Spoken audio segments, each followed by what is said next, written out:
Bouclou du Mouhoun, Sahel, région de l'Est, plusieurs attaques ont visé nos forces combattantes. Elles ont été vigoureusement repoussées. Mieux, une coordination entre les vecteurs aériens et troupes au sol a permis d'infliger de lourdes défaites à l'ennemi et de récupérer du matériel. Le point avec Bienvenue Tonsa. Au cours de la semaine écoulée, plusieurs opérations ont été menées dans plusieurs groupements. Plusieurs attaques ont été repoussées et des actions offensives ont été menées, permettant de neutraliser plusieurs terroristes et récupérer du matériel de guerre et de la logistique. Ces actions ont été menées principalement dans la boucle du Moun, au Sahel et à l'Est. Par les airs, plusieurs opérations ont été menées avec succès, en parfaite coordination également avec les unités au sol. Ce 14 novembre, à la suite des frappes dans la zone de Wili vers Titao le 12 passé, des criminels rescapés du 12 seront suivis jusqu'à leur point de repli. Après une longue observation, ils sont clairement identifiés et l'attaque peut se préparer. Ils sont frappés immédiatement dans leur cachette.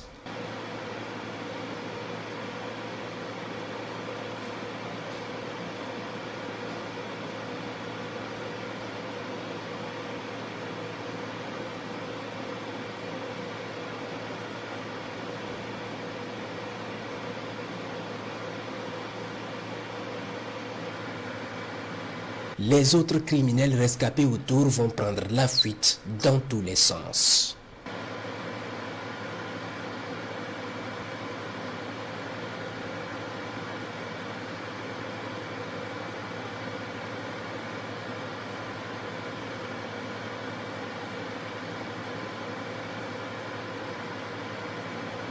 Ce 16 novembre, les observations dans la zone de Tauremba ont permis de déceler un important plot logistique ennemi gardé par des criminels dans 2 bâtiments.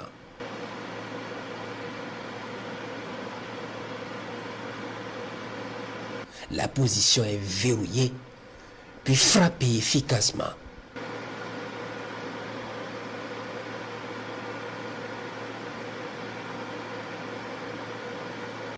Les gardes vont y brûler avec la logistique.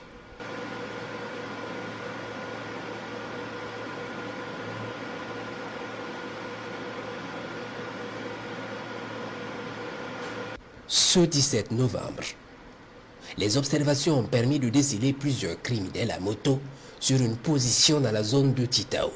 Ils sont minutieusement observés dans de grandes touffes et font des va-et-vient. C'est bien une base.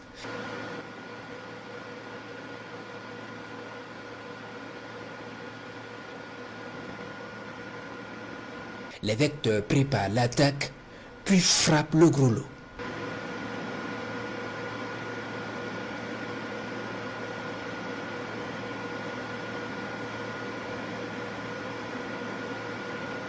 Les rescapés fuient puis essaient de revenir récupérer du matériel ou sauver leurs camarades blessés.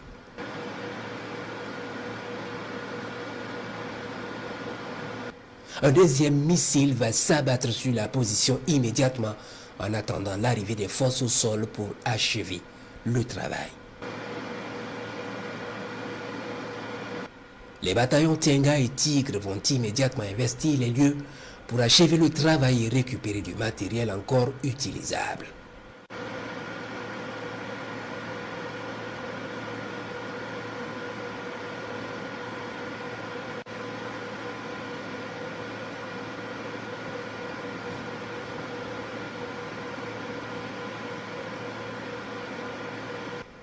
La base est complètement détruite.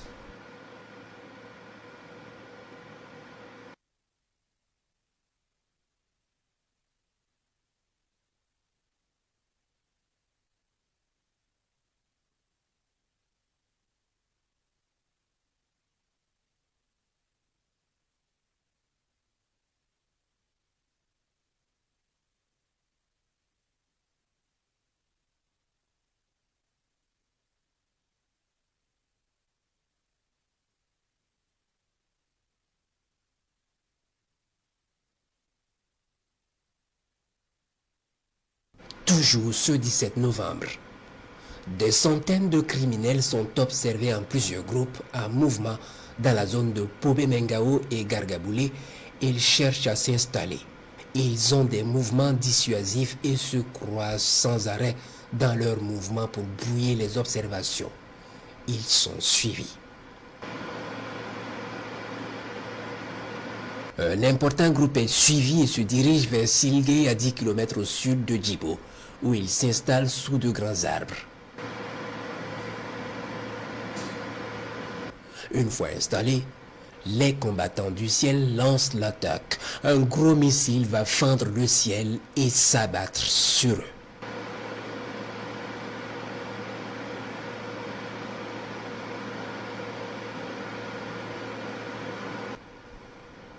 En plein dans le mille, ils vont brûler avec leur logistique et les flammes incandescentes sont visibles depuis le ciel dans cette nuit.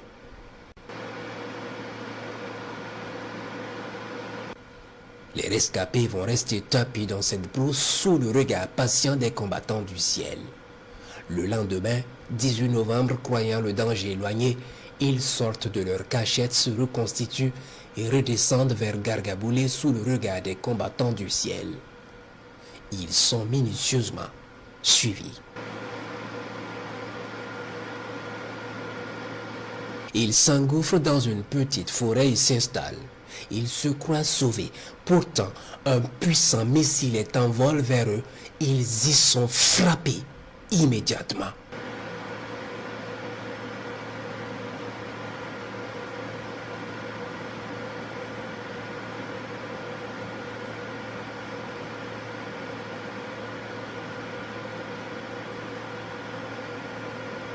Les rescapés qui étaient loin de la zone vont rapidement se mettre à l'abri sous les arbres pour échapper aux vues aériennes.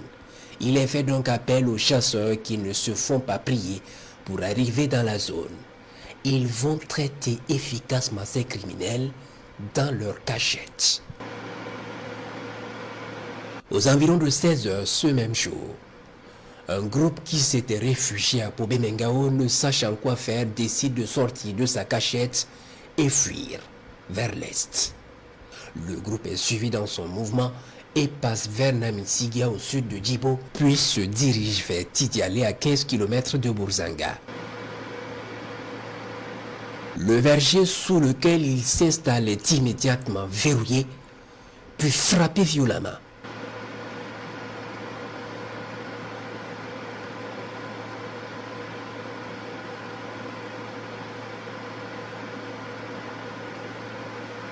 Les rescapés fuient se cacher sous d'autres arbres, mais les vecteurs seront sans pitié.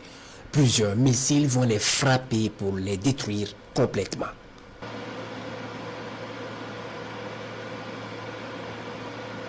Dans le même temps, ce 18 novembre, il est 17 h lorsque les combattants du ciel en recherche dans la zone du Sahel repèrent une colonne de criminels dans la zone de Seba.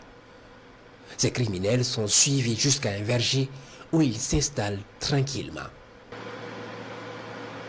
Puis, non loin d'eux, un autre groupe de criminels est repéré dans une école abandonnée tranquillement installée et vacant à leurs occupations funestes. L'attaque des deux groupes est préparée simultanément par les vecteurs. Un premier vecteur va foudroyer le groupe de l'école efficacement.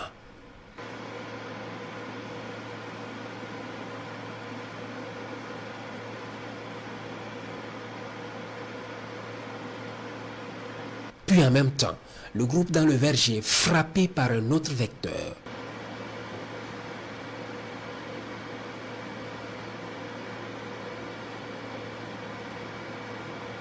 Ils brûlent avec leurs moyens.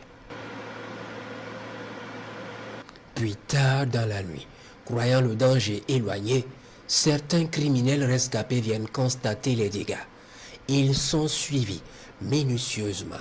Ils reprennent la progression vers le village de Waboti à 35 km au nord de Seba. Ils s'installent sous un grand arbre, ils sont immédiatement verrouillés et frappés efficacement. Ce 20 novembre, Il est 6 heures, lorsque les observations permettent de découvrir des criminels sur leur base, en séance d'entraînement matinal dans un hameau à 15 km au sud-est de Nouna.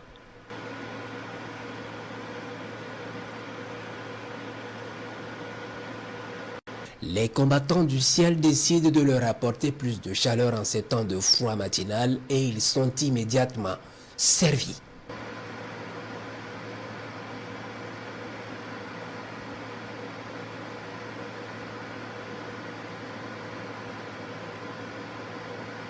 Les rescapés ayant fui se cacher dans les buissons à côté vont être également frappés.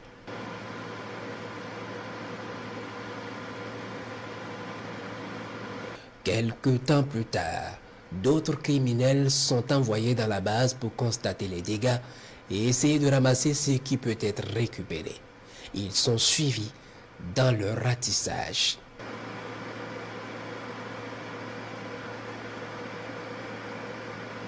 Puis à un moment donné, ils seront interrompus dans leur manœuvre par un missile.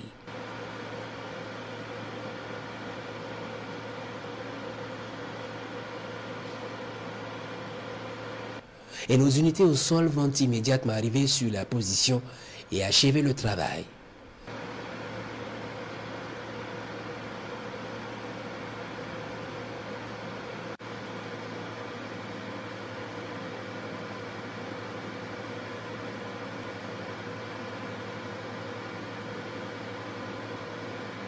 Ils détruisent complètement la base.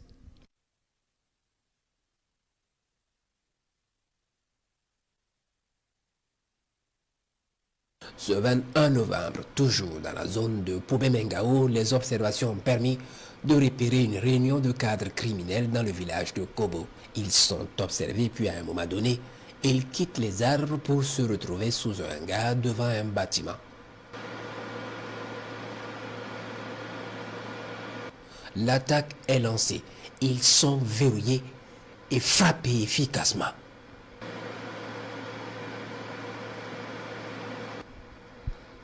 Ils vont cramer dans les flammes.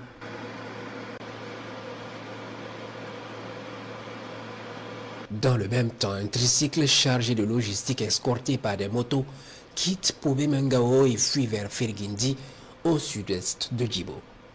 Ils sont suivis jusqu'à un hameau abandonné où ils s'engouffrent rapidement sous les couverts.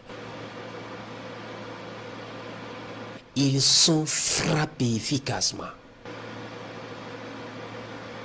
Puis les rescapés également.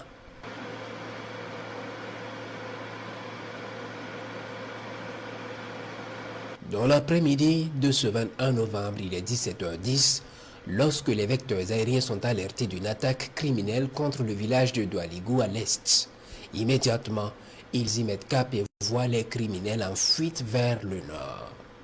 Ils sont suivis jusqu'à Kogossi à 20 km de Yamba où ils s'installent sous de grands arbres.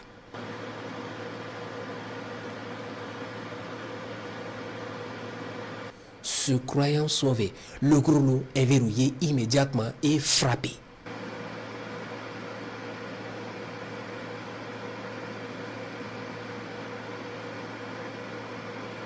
Les opérations se poursuivent.